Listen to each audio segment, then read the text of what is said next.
My name is Samantha Ty, and I am the Audience Relations and Communication Coordinator here at InterArts Matrix. Before we continue with today's program, I just want to take a moment to acknowledge that the land from which I speak to you today is the traditional territory of the Haudenosaunee, the Anishinaabe, and the Neutral Peoples. The city, now known as Kitchener, exists under the Dish with One Spoon Treaty, which was originally signed by the Six Nations and the Dutch, but throughout history, other nations, including France and England, have also signed on. This treaty is made up of three tenets that characterize our collective responsibility: take only what you need, leave enough for others, and keep the dish clean. As a settler on this land, I am also bound to this treaty, and I recognize that I've not always upheld my treaty duties. I share this with you because whether we are colonizers or have been colonized, it's important that we recognize the impact that colonization has had, because we are all responsible in creating a more just future for everyone. So once again, thank you for joining us this afternoon for our first X Camera talk in a little while. So for those of you who might be joining our community for the first time today, I want to give a little background on how X Camera got started and why we do what we do. So the X Camera series began in the spring of 2019 when a group of people who were interested in the arts began gathering at Fresh Ground Cafe, or the Common Studio, in downtown Kitchener every Friday afternoon to hear a lecture by an interdisciplinary artist or professional. These lectures were followed by a question and answer period, and then a time for people to stay in the cafe space, have lunch together, continue their conversations, and build a community. This happened every Friday afternoon until March 2020, when our gatherings shifted online. And it's in this spirit of continuing to support artists and build community that X Camera has continued virtually here on Zoom. So these next few weeks of X Camera will look a little bit different than those in the past, because we'll be focusing specifically on the projects and practices of the 6 artist mentees who are participating in the COVOX incubator. So this incubator program is made up of 2 different projects. The first is COVE, which is funded primarily by the Ontario Trillium Foundation with the goal of transmitting knowledge to the next generation of artistic directors. COVOX is a project funded by Canada Council for the Arts Digital Strategies Fund and builds on COVE with the goal of experimenting, developing, and sharing knowledge about digital audience engagement with small and medium arts organizations in the Waterloo Region. And for this COVOX incubator, we are partnered with 5 other organizations in the Waterloo Region. So this series of X Camera talks will be hosted by game designer and artist Marie LeBlanc Flanagan. Marie works in the playful spaces between people and is especially passionate about building connections and creating community. And we are so excited to have her join us this afternoon. So Marie, I'll hand it over to you to introduce this afternoon's artist. Thank you so much, Samantha. I'm really excited to be here today. And to bring in, let's do a reveal, Sam.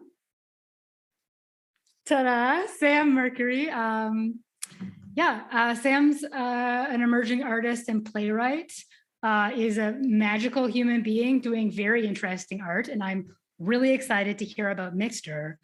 Sam, I'll let Sam talk about herself, but I just want to say that she's born and raised in Kitchener-Waterloo, and that her passion is about underdogs. She's excited about telling the stories of people who society overlooks and underestimates. And I'm so excited to be here with you, Sam. Thank you so much for having me. I'm so excited to be here. So I'd love to start at the beginning, at the very first day you were born. So I'd love to start with a little about you and your practice. Tell me about you as a playwright. Tell me about you, the person, Sam. Where did you come from?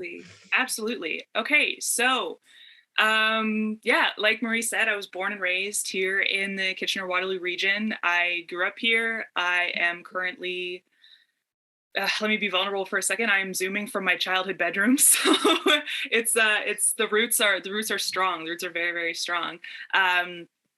was always drawn to storytelling, more so film in the beginning. I was the kid who spent a lot of time watching TV on, and like I remember distinctly like sitting in my mom's basement in the middle of summer vacation, and she'd say it's a beautiful day, go outside, and I was just in the basement watching copious amounts of TV and movie and film and all of that stuff.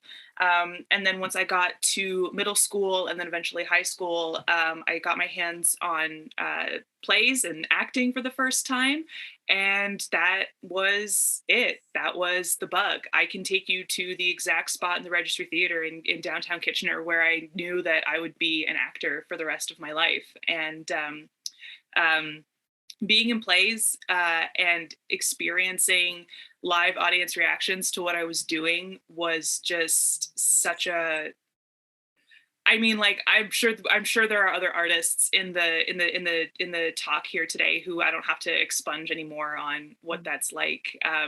The live reaction to what you're doing and the impact that you can make when you tell a really good story that really hits home for somebody is something that has changed my life. And then through my acting, experiencing how it's affected other people is just like, that's just my place. That's just the place for me to be.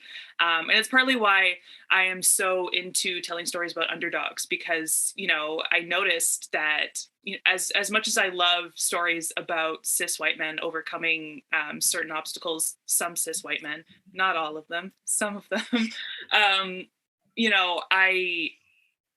I thought, like, what's the difference between, watching John Travolta in Pulp Fiction and, someone who's not John Travolta in Pulp Fiction overcoming something more unknown, something more under the radar. And that's where my motivation for storytelling comes in. I want to get the stories that people don't know or maybe haven't heard of or haven't considered out there. And it's not even just, underrepresented groups like LGBTQ plus people of color, Indigenous people, although those people certainly intersect in the stories that I want to talk about. But like, this pandemic, like I want to tell stories about frontline workers. I was working in a grocery store up until June of 2020. So like, I would love to tell their stories. I would love to tell stories about occupations that people take for granted, like waste management. I don't know, says anybody that we take for granted in society, but who is like low key upholding society. I want to get their stories out. And because I know that, once you tell somebody's story in the right way, so like the way that we treat those people changes in real life. We love to think that once we go to a theater, we just like wash ourselves of the story that we just saw. But I believe that subconsciously we all hold on to the message that is parlayed to us through whatever we watch, be it the latest Marvel movie or, a documentary about factory workers in, middle America. It's just the way that it is. So I want to try and change that for the better and really get some stories out there that people haven't seen or maybe considered were worthy of a story. That's amazing. I have so many follow-up questions. I have to choose which ones I want to ask. Okay, so this is a very small follow-up question, but when you said you were in your childhood bedroom, I just imagined being in my childhood bedroom, and it was so intense. It was like very overpowering even to imagine. And I'm curious, like what you're seeing as you look around you right now. Like, what are you seeing in there? What are you feeling? Okay, I'll give you a description because I haven't made my bed yet. Otherwise, I would give you the full tour. So unfortunately, the walls are very bare right now, but up until about last summer, maybe 2 summers ago, all of my pictures of Fall Out Boy were still up on my wall. So I can just see, I'm looking at bare walls, but I can see where my undercover shrine to Pete Wentz used to be. Up until like 2019, 2020. I replaced that. There's a string of lights with little clips on them where I've clipped Polaroids of pictures of my friends. at certain like various gatherings over the years. I can see my childhood stuffed animals, Kitty and Bunny. There's a salt lamp that I use to help me get to sleep. There's also, you know, my TV is right here, which I always watch an episode of TV before I go to bed. I've been going through really, really, really old sitcoms. It was a lockdown habit for me that just sort of turned into like a journey. So right now I'm going through Kim's Convenience, but before that it was Seinfeld. Before that it was Frasier. Before that it was like Sex and the City or something like that. 30 Rock. I've been watching a bunch of like old sitcoms. Yeah, my messy closet is just over here. Let me see here. I can reach for this. I have about like 5 or 6 collectible wands from when I went to the Wizarding World of Harry Potter. My wand collection is right beside me. Yeah, that's about it. One of the reasons I was so curious about this was because and I won't share details, but I was reading through a script that you sent, or that someone sent me, and it was said something like the room should be decorated like an indigo store, threw up everywhere. And I was like, is this from your personal life? Like, has life inspired art here? It's more like what I want my room to be, what I always wanted my room to be, but didn't have the interior design taste to execute properly. My childhood self picked like electric blue and like lime green for the walls.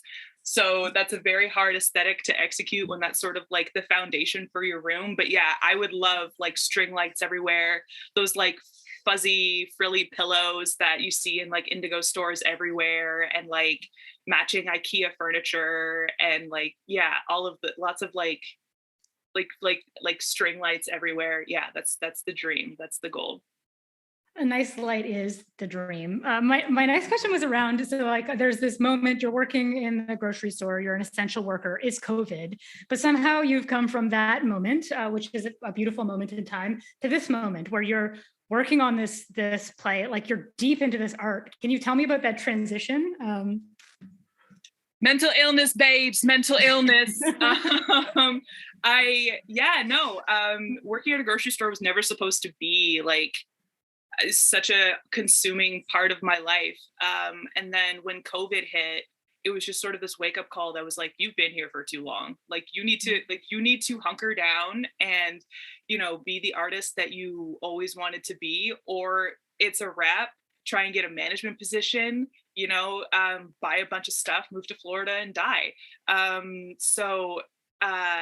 Transitioning into art was just sort of like this harsh, it wasn't so much a transition as much as it was like jumping the shark. It was just like, okay, we're in this now. You know, once I quit my job and I didn't have it was such, like, the thing that no one tells you, or I think is communicated well in our society, is just how much time even a part-time job takes up in your life. There's a play, documentary, movie in me somewhere in the future about just working in retail period, even before the pandemic, and how essential it is and how important the people who do it are. But what they don't tell you is, like, even working 20, 25 hours a week, if you want to do something else with your life, like, it takes up a lot of time, you know, mentally, physically, economically, all of that stuff. So once I didn't have that job to go to every day, and I had my 20 seconds of bravery where I like quit and I was like, cool, I'm free. I was like, oh my God, I'm free. I have so much time. I have to fill this time with what I said I was going to fill it with. I have to start writing a play. I have to start making bigger connections and really getting something going. I have to walk this walk that I said I was going to do.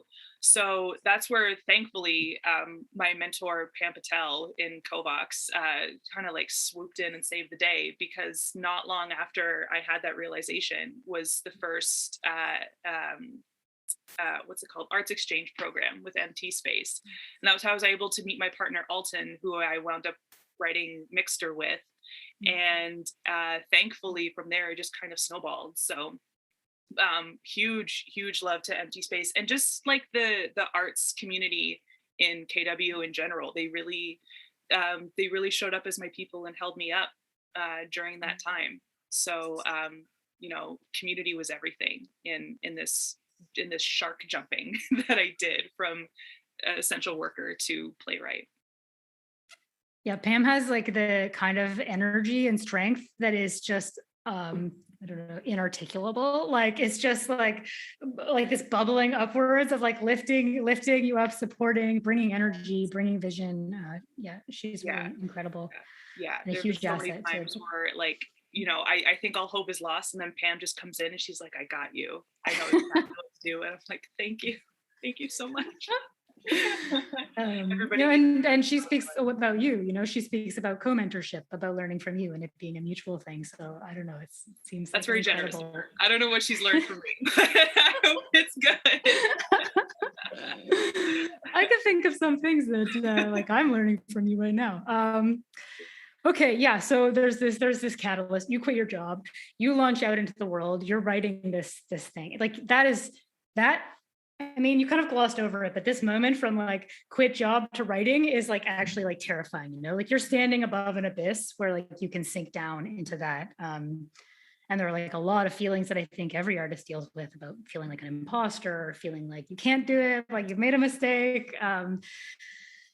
Yeah, I don't know. I just think it's really incredible. Do you have any tips for other people who might have an opportunity? Because like there has to be an opportunity, right? There has to be like some kind of financial safety net or community or something supporting, but like, let's say they have that. Do you have any advice on like how to bridge that gap? Yeah.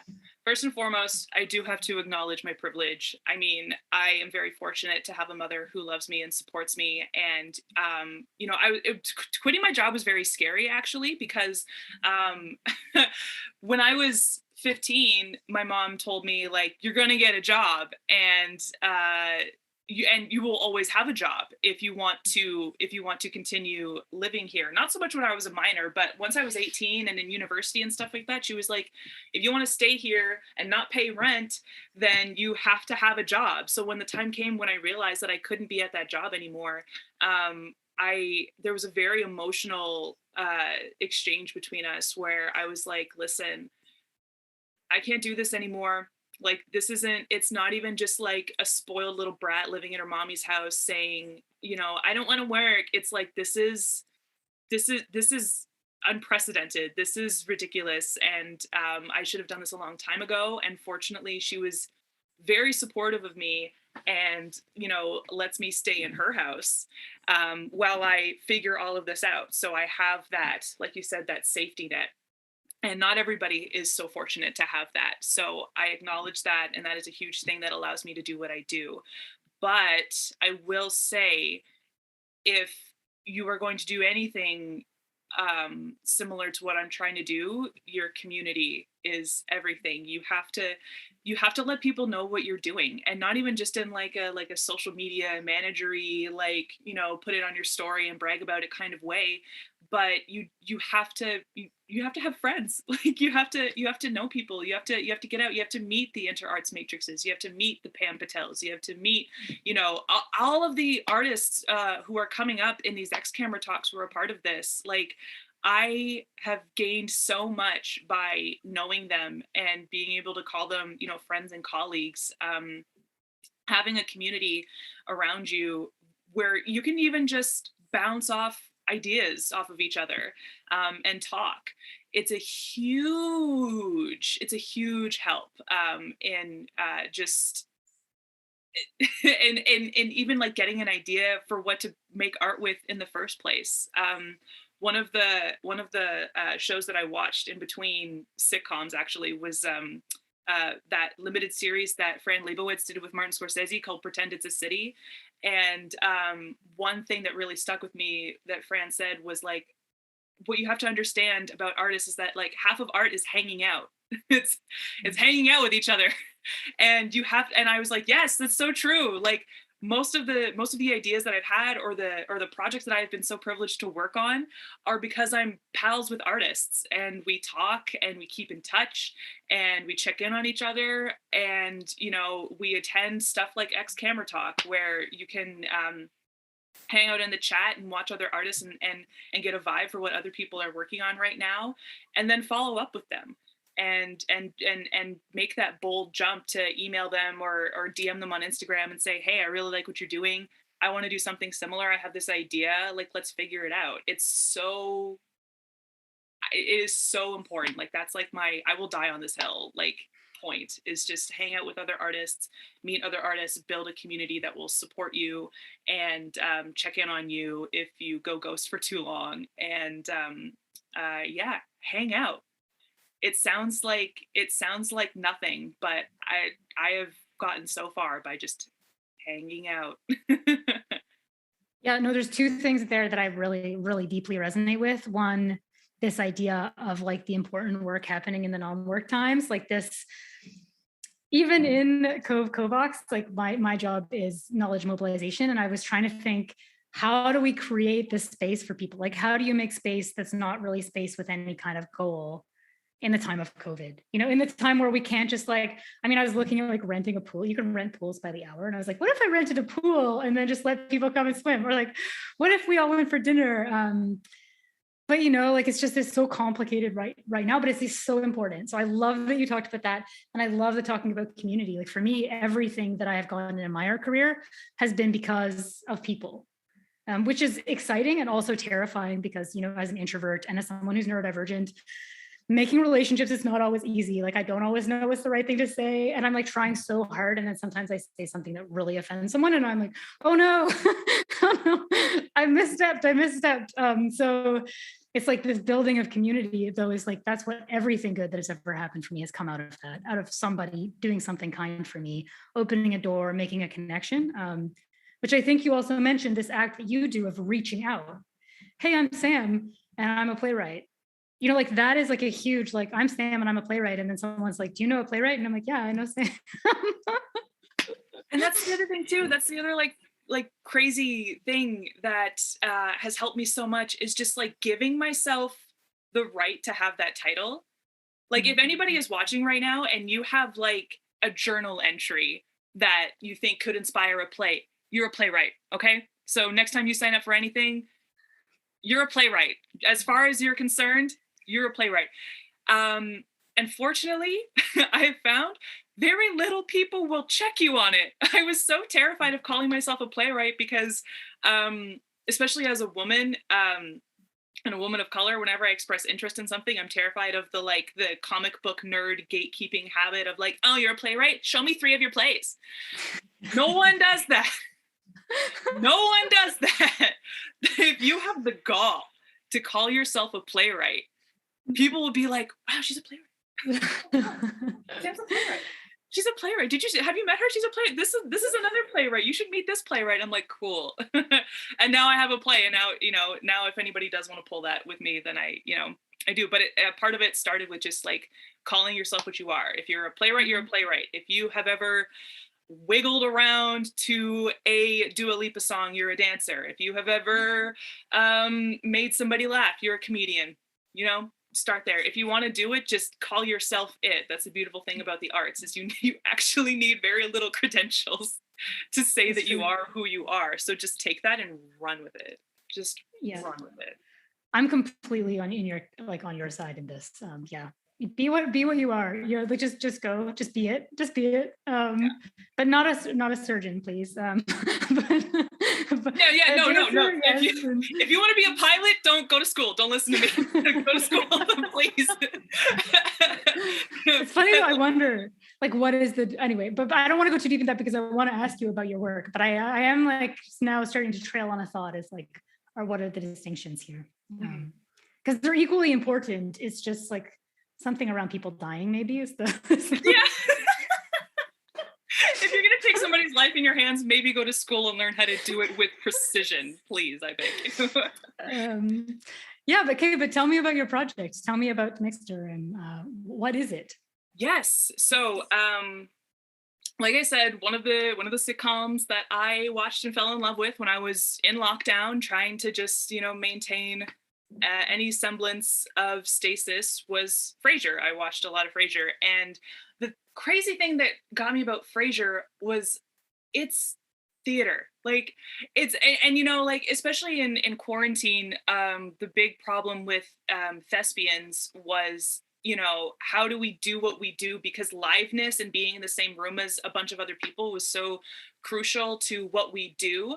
But as I was like sitting in my bed with like my head propped up on my elbow watching Frasier, I was like, the way that this is staged, like physically, literally, the way this is staged is theater, right? You have the studio audience, and you know, everything is staged so that you never have your back to anybody and all that stuff. Like it's a set, it's a stage.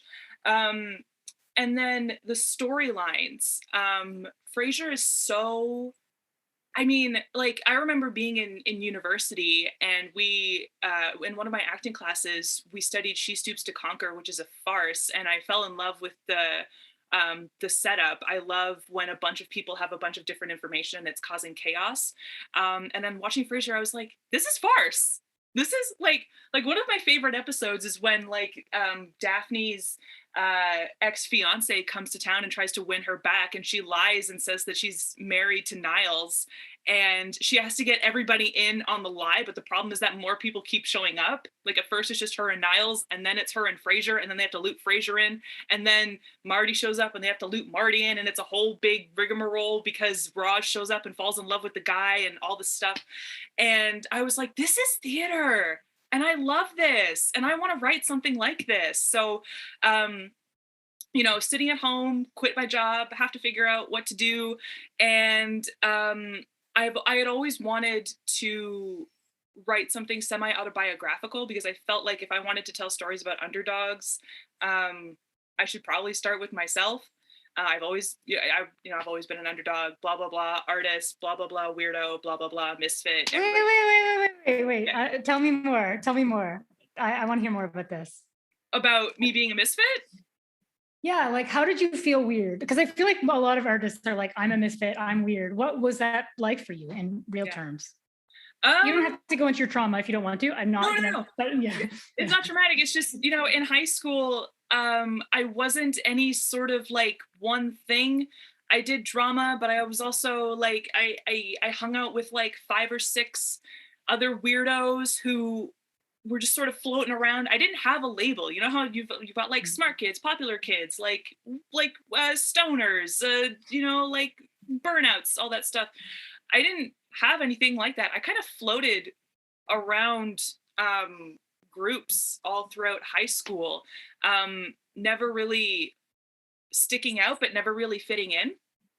So, and I think that's part of where my love for underdogs and the way that I gravitate to the stories that I do sort of come in, because I have so much love for people who not unabashedly, what's the word I'm looking for?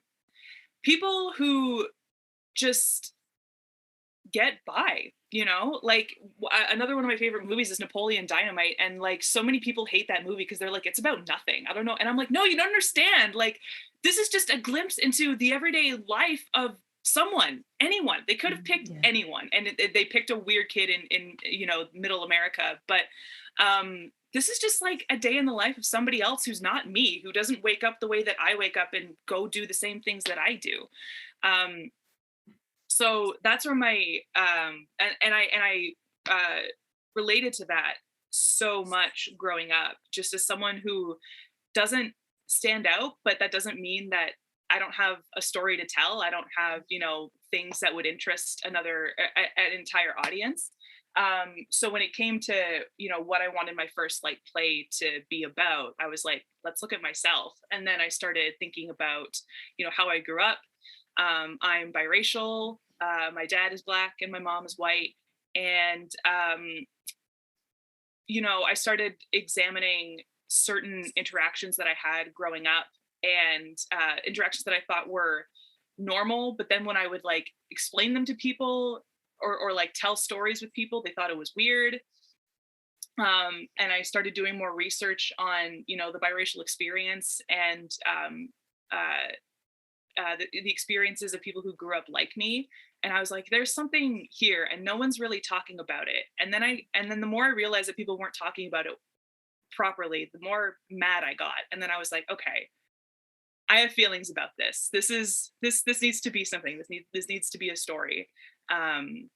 that's kind of how Mixter came to be. And then, yeah, to tie it back into like Frasier and all of that, like the biracial experience is one that is rife with misinformation and misunderstandings, and some of the times they're serious and the cause of, you know, people not paying attention to us, and other times it's just comical. It's just like it's funny how, like, you know, someone will know that I'm biracial and then they'll see me doing something that is like stereotypically Black, and then they'll be like, oh yeah, that's Sam, you know, she has a Black dad, that makes sense that she's, you know, eating fried chicken, and then, which is racist. But you know, it happened. Listen, it happened.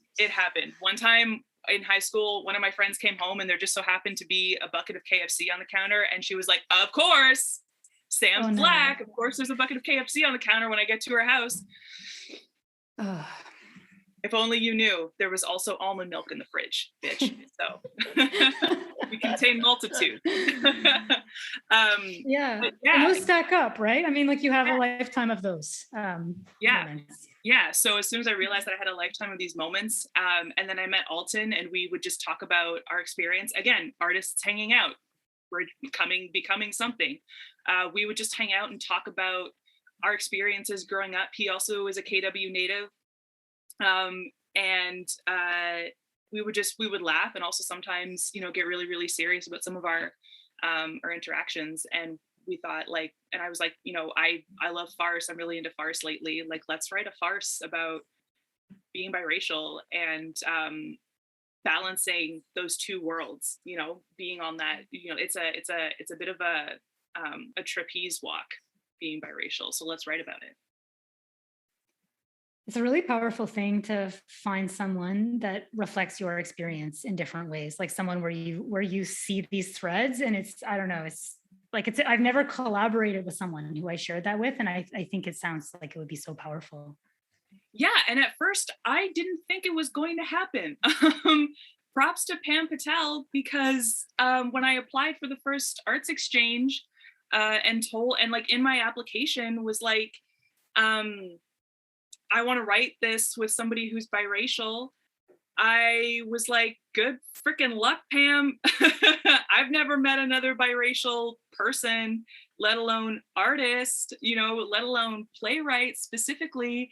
But through the magic of Pam, she found Alton, and it's been beautiful. So, you know, shoot your shot every time. You know, I sort of like, I remember like sending off that application. I think I actually like did this motion, like, make it happen, you know, like wave a wand, somebody please bring someone who can talk to me about this into my life, because I certainly don't know. But fortunately Pam knew somebody, and that somebody was Alton. And you know, the answer is always no if you don't ask, is the lesson from all of this. The answer is always no if you don't ask. And I was very fortunate that I kind of looked fate in the eye and dared it to bring me somebody, and it pulled through. Speaking of daring fate, I'm curious about, so far on the project, has there been anything that's gone terribly wrong? Has anything been broken or unexpected or strange on this project so far?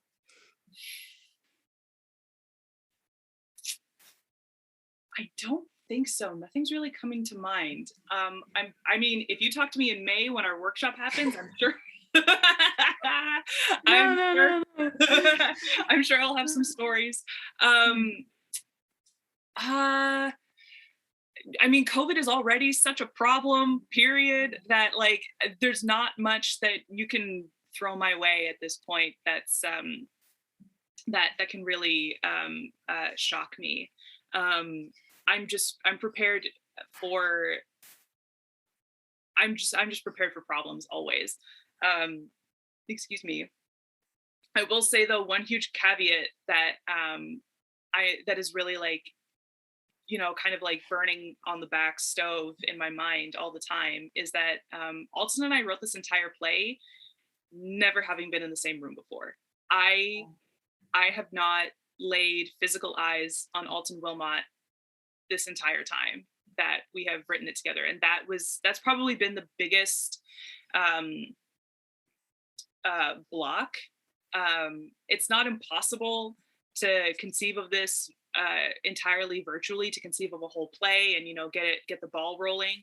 I will say though, I am very anxious to see what it's like once once someone is in the room with you and you're physically sharing space with them.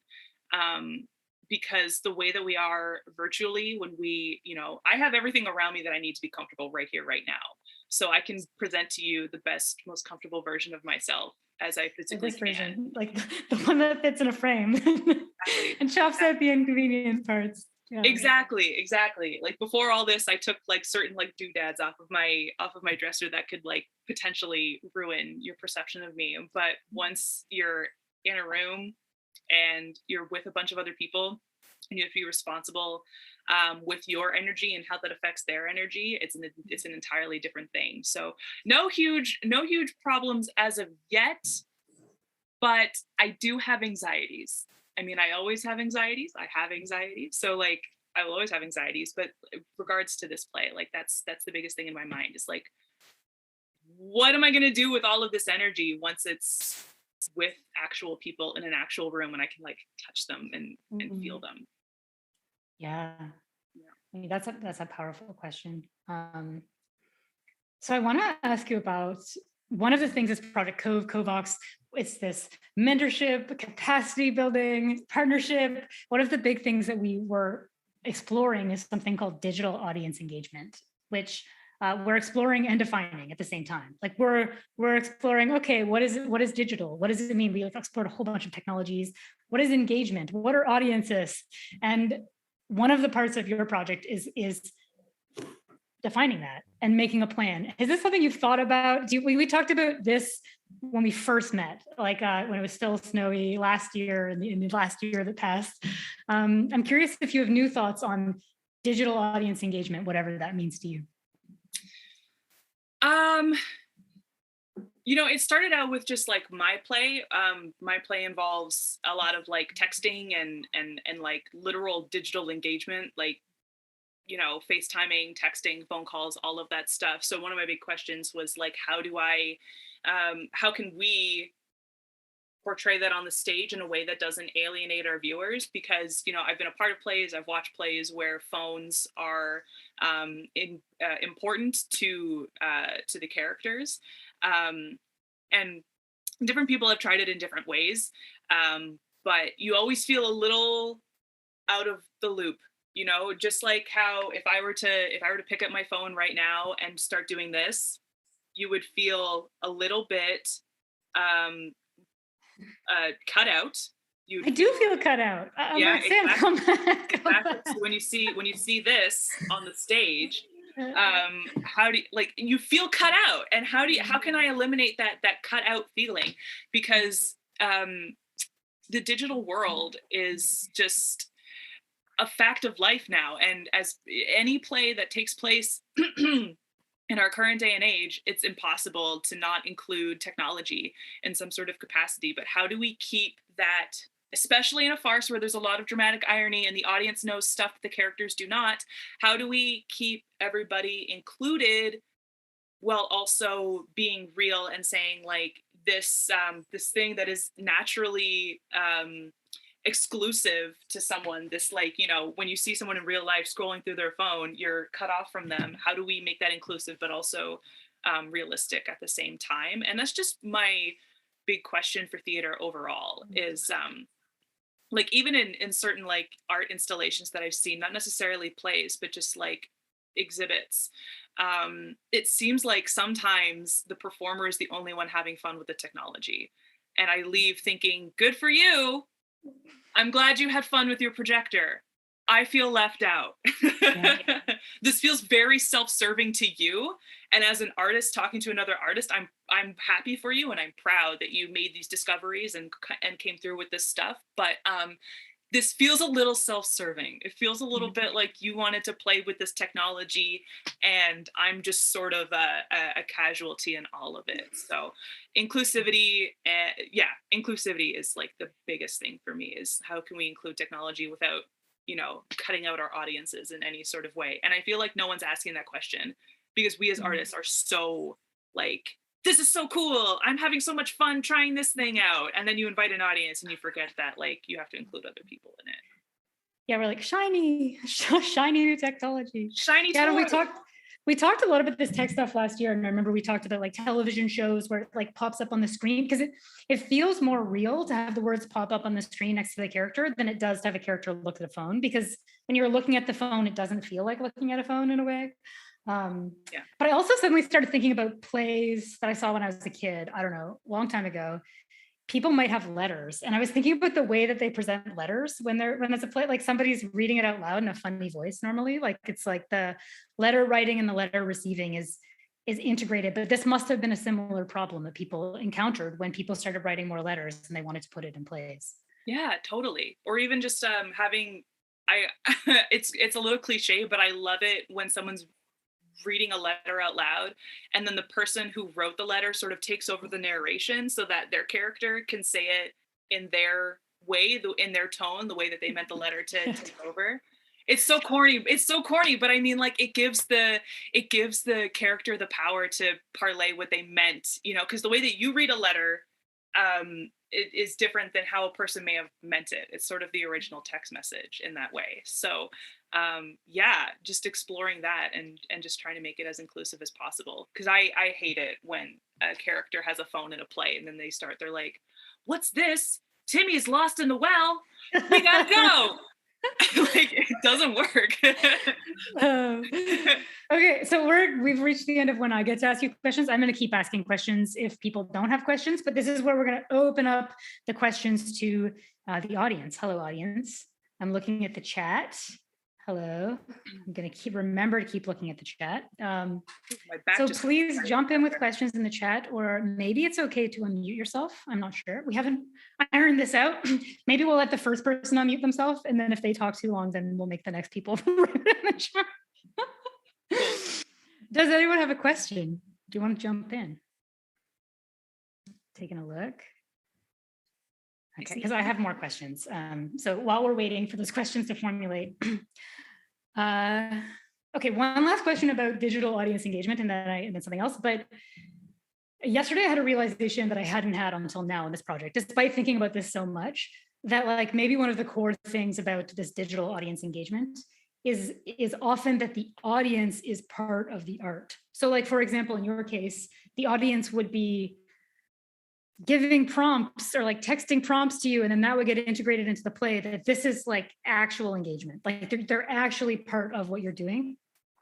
And for me, it brought up a lot of questions about like, what if imagining that there's going to be a lot of white people in the audience and you're writing about a biracial experience, it maybe doesn't make artistic sense for everyone in the audience to have like an equal say in your art. Like there's something about like your voice as an artist and your lived experience that feels like almost sacred to me. And I'm someone who makes participatory interactive art. So I don't know, there's like something I'm trying to unpack here, and I'm curious if you have thoughts on that. It's funny because you said like, oh yeah, if there's a white person in the audience, like they don't have as much of a say in what you're talking about. And like, that's just, it's so crazy because like growing up in KW, I feel like white people have had nothing but a say in who I am and how I come to be.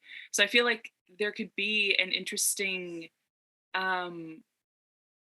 moment there. That's an interesting question. That's something to sort of like marinate on a little bit. That's sort of like awaken something inside of me, because I feel like anybody who isn't aware of the biracial experience and the intricacies of it all, and that being just about everybody at this point, it's worth it to show how your environment and the environment that you grew up in impacts sort of like who you become as a biracial person, and sort of like where, because what I've discovered in my work is that the biracial experience is sort of like well, it's a spectrum, of course, and depending on where you grew up and the environment that you grew up in, sort of influences which, for lack of a better term, which like side you pick. Not that anybody picks a side specifically, but you know, it happens. I have seen biracial people who grew up in Black, like majority Black communities, and their attachment to Blackness is a lot stronger than, say, mine, who grew up in a majority white community. And So if an audience is interacting and that audience itself is mixed, and say like, we're in Kitchener Waterloo, I'm performing in front of mostly white people. If they're interacting and influencing the play in a in a white way, that says something. I feel like even the non-white audience members can see how the decisions that a character would make, or the way that a character conducts themselves, is influenced by that whiteness. And what does that mean? And how does that make you feel? And how do you think that makes me feel? I'm the person on stage having to do all of these things, and I have this skin and I have this hair and I look this way, but I'm acting this way. How do what questions does that awaken in you, sort of? So that's interesting. That's some food for thought right there, for sure. Yeah. Yeah. That's I'm curious to hear where it goes in your mind. Yeah. Because I've definitely had that that gross feeling growing up, or I've just thought that, and it happened like in my late teens, where I sort of had this moment where I was like, I look this way, but to the core of me, am I white? Is it too late to be Black? Am I not Black enough? And am I doomed to be not Black enough for the rest of my life because of where I grew up and who I grew up with? And the people who influenced me the most, unfortunately, were white people. I didn't have like my parents divorced when I was 16 and my dad moved out. So since then it's been me and my white mom. And then, I go to school and I had no white teachers, and my friends were mostly white, and the ones who weren't Black, So what does that mean? What, like I had a little bit of a freak out moment there, where I was like, oh my God, I'm not Black enough. I'm a little over it now. The beautiful thing about representation becoming more of a focus in the entertainment world is that I can see so many different versions of Blackness, and know that, like, I'm Black. It's whatever I am, I'm Black when I'm doing it. But yeah, definitely something to consider is when you grow up in a white space, but you're not white, but you code switch really, really well. Like, what effect does that have on you, and how does that affect your connection to your non-white community? For sure. And I'm curious, because is there a moment that you'd like to share from the play itself that kind of like stems out of this feeling and this lived experience? Or you don't have to share a moment. I'm just curious if one comes to mind. Yeah, a really, really big one, and one that was sort of the onus for me wanting to write this play, and as a whole, came from this party that I was at my cousin's house on my dad's side when I was growing up. And I was just sort of hanging out in my younger cousin's bedroom, where all the kids had sort of, gathered together, while the parents hung out downstairs and like did adult things. And I was just sort of like sitting in a corner quietly, just like, I didn't know any of these kids. The only kid I knew was my cousin. So it was just like all of my cousin's friends. And I was just, being awkward and hanging out in a corner, trying to like find a group to sort of like dive into and attach myself to for the rest of the night. And this Black girl came up to me and she said, "Are you mixed?" And I had never heard the word before, so I didn't know what it meant. So I kind of stuttered, and I was like, "What? Mixed with what? What does that mean?" And then it kind of clicked for me, and I was like, "Oh, do you mean like, is my dad Black and my mom's white?" And she was like, "Yeah." And I said, "Yeah." And she went, like just like that, like squinted her eyes, went, And then the room had kind of gone quiet when she asked me that question. And then I answered, and then the room sort of like picked back up again, and nobody talked to me for the rest of the night. Everybody just sort of distanced themselves, and I just sort of like maintained my wallflower status for the rest of the evening. And yeah, it was just like, it was a combination of like, I had never heard the word before and I didn't know what it meant. But then in that moment, I knew that it was potentially a bad thing. Yeah. I was like, is it should I have lied? I remember asking myself, like, should I have lied? Should I have said something different? What would I have said that was different? I had no idea what the word even meant in the first place. Um, and why did everybody just sort of cautiously distance themselves from me for the rest of the time? It's like everybody knew. It's like and it seemed like everybody wanted to ask the question because the room went quiet. So they all wanted to ask the question. This was just the girl who had the gall to do so. And once they had that answer, it was like, back away. There are lots of connotations, and there's lots of background into what made her ask that question, and I've done a lot of thinking about it. I don't know her name. I can't reach out to her and like find her and like ask her what she personally meant by that. So I understand that all I have to go off of are my own memories, which albeit can be biased and twisted over the years because it happened so long ago. I think I was in like grade 7. I was like 12 or 13. But there's a lot of I've done a lot of like looking into like what could have fueled her wanting to ask me that question and her response to my answer. And it's deep. There's a lot of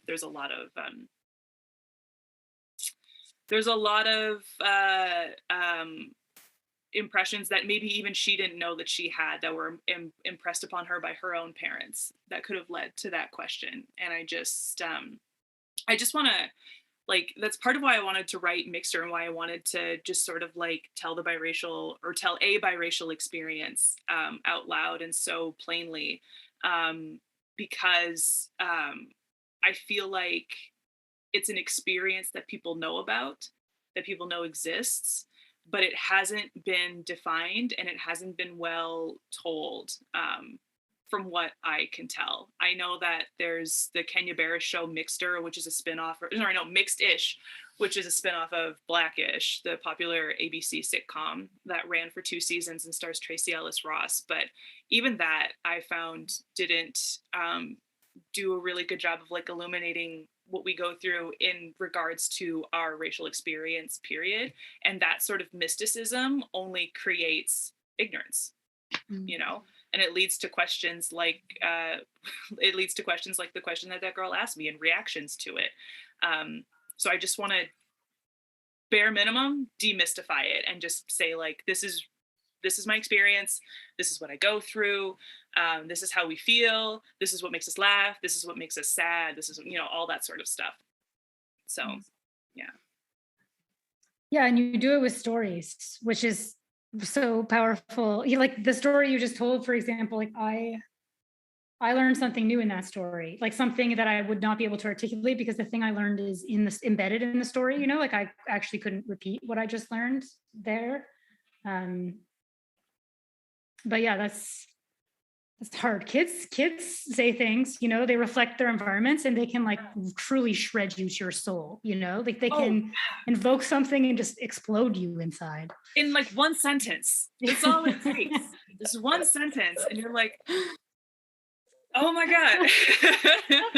And like, it's one thing when you're an adult and you're dealing with it, because like at the end of the day, you can be like, oh, fuck it, whatever. I'm an adult. They're a kid. Like, I'll deal with this later. But when you're a kid and it's another kid shredding you to your soul, you're not even aware that you have a soul yet. It's brutal. So brutal. Yeah. It's so brutal. Yeah. And I think a lot of us, like, maybe people have experiences, hard childhood experiences, different types, different kinds. But like when you take this specific experience of being mixed and being like invoked and created and then crushed all in one moment for you, but you like share that with people, other people can hear that, and like I think they can heal some of that thing inside them that they probably just buried, because like people have that moment. Yeah, and that's the other big thing that I want. I mean, as much as this show is definitely for people who are not familiar with the biracial experience, it is for biracial people. I always joke with Alton and say, like, this play is kind of a con because I want to meet other biracial people. I don't know very many, and I want to draw them in. And say, come here, come see this play, come meet me, and let's talk, and let's define this experience that we all have. And it doesn't have to be, I wrote about it because I'm a half black and half white, and my Alton is half black and half white. But if you're, half Vietnamese, half Pakistani, half, Dutch, and half Hindu, if you're half Brazilian and half Portuguese, whatever mixed you are, if you have ever struggled with walking that line, or being confused, or feeling like you fit in one space more than the other, all of these questions, like, come see this play, and see me, and know that I'm here, and I want to talk to you about it, and I want to define, like, let's define this experience for ourselves together, because currently the only people who are defining it are people who are not us, who are not who haven't lived this life, and we haven't even done such a good job of defining that experience for ourselves yet. So let's do it.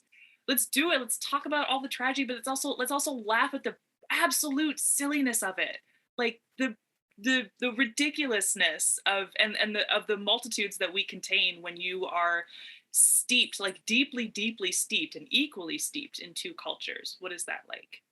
I want to talk about it. I want to laugh about it, and I want to define it, because, it's just, I feel like we've been in this sort of like nebulous existence for far too long, and it doesn't have to be that way. I mean, on that note, yeah, I feel like there's no stronger way to end our conversation. I'm so grateful. This has been amazing, by the way, Sam. Like, all I want to do is keep talking to you. I am feeling that you're going to be successful. You're going to draw in this room of people and build this entire community. And in 6 months, though, it'll be a totally different scene, Yeah. I hope so. Yeah, it's very powerful. It's a very powerful beacon to like make the thing for the people that you want to reach, and like just call them in. Like, this is a powerful function of art. Thank you. Well, thank you. I'm glad that you think so, and I hope that everybody else thinks so. Like I said, we're workshopping this in May. We have an excellent team so far. If anybody out there is an actor, keep an eye out, because we'll be doing like soft auditions for or sorry, not soft auditions. What the hell is that? We'll be putting out like a soft call for auditions for actors if you want to be involved in the workshop. So my Instagram handle is @SamPlanet with 2 T's. It's the same for Twitter as well. So like, I'll definitely be talking about that on my socials. So keep an eye out if you want to be involved in that way. Yeah, it's exciting. I hope I can reach as many people as possible, and I hope that it can do what I set out to do in the first place. And I hope that my nightmare scenario is that people see it and go like, yeah, Sam, we know. The reason why we haven't been talking about it is because we all know. But yeah, I just hope that it's the opposite of that it does what I want it to do, and that I can make so many new biracial friends, and we can all talk and cry about our feelings together. I mean, based on the chat, I think that your fear is not going to happen based on the support you just got. And I just put these in here. What have people been saying? I put your Instagram and Twitter in the chat. So yeah, again, that's Sam Planet with 2 T's for people who are streaming and can't see the chat. But yeah, I'll let Samantha, are you going to come back in and close us out? Yeah, welcome back. Thank you again. Yeah, thanks. Yeah, thank you both. That was so good. I was just like over here just laughing. Like, that was such a fun conversation. And Sam, I am so excited for your play, because like I'm also mixed, like Chinese, Jamaican, and Irish, and like come through. Yeah, and honestly, I like totally agree. Like, I don't feel like this is talked about, so I'm so excited for your play. But anyways, thank you so much, everybody, for coming today and hanging out with us. We have another X Camera Talk next week. Marie will be hosting again, and we'll be joined by Grace Shield, who is another one of the incredible artist mentees in the COVE COVOX incubator. Yeah, so keep an eye out for that. You can register for that, and we hope to see you all again next week. Thank you so much for coming. Thank you so much, everybody.